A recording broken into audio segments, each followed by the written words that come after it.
So we have seen that a preposition shows us a relationship between a noun and a pronoun, and it shows where something is happening or where it takes place. So let us see some examples of preposition.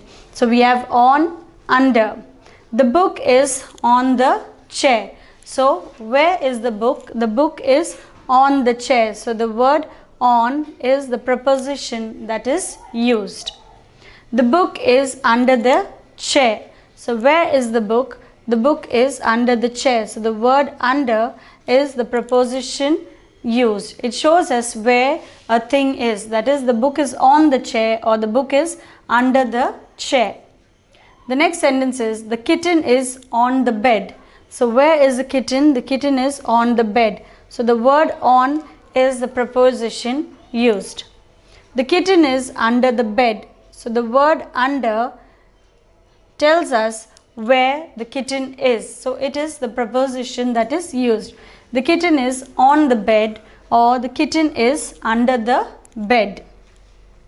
The napkin is under the plate. So it tells us where a thing is placed. So it is the preposition. The napkin is under the plate. The napkin is on the plate. Again, it tells us where a thing is placed. So the napkin is under the plate or the napkin is on the plate. So the words on and under are the prepositions used in these sentences. Next we have open, close. So the door is open. So the word open is the preposition being used. The door is closed. So again we have the preposition used. The eyes are open or the eyes are closed.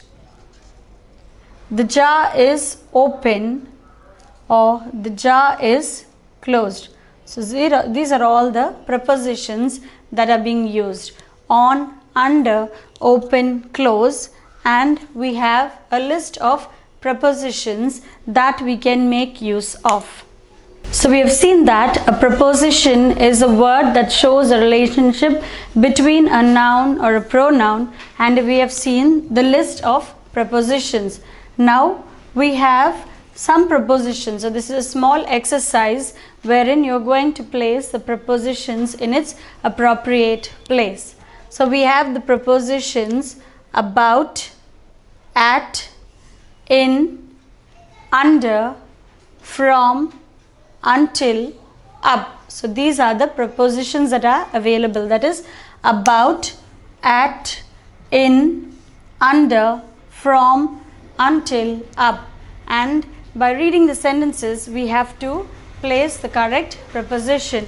So the first sentence is the dog was hidden dash the table.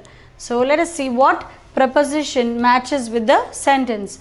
So the dog was hidden under the table.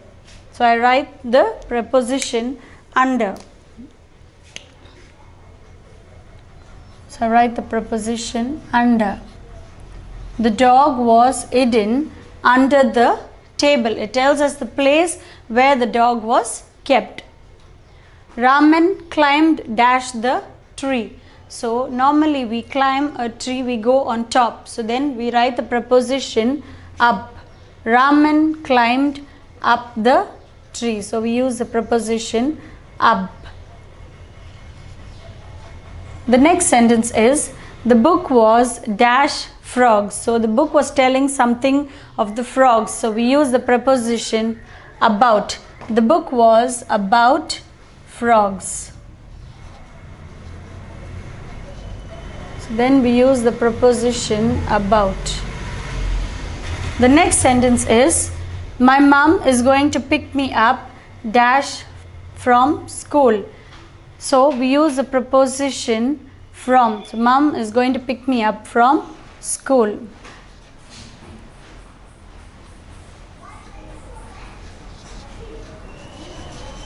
So I use the preposition from. In the next sentence, Kala can't wait dash the weekend. So then I use the preposition until. So Kala can't wait until the weekend.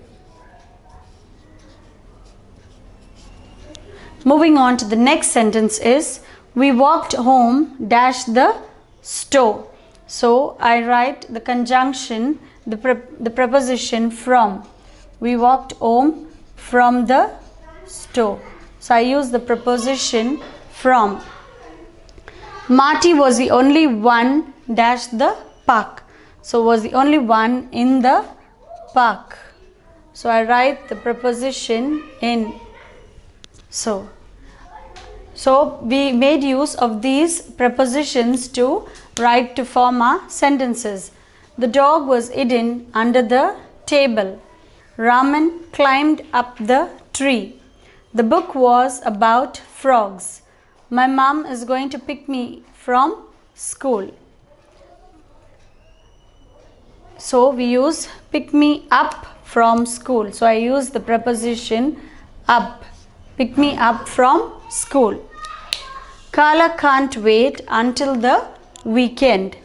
We walked home from the store. Marty was the only one in the park. So these are the prepositions, the common prepositions that we come across and that are being used in these following sentences.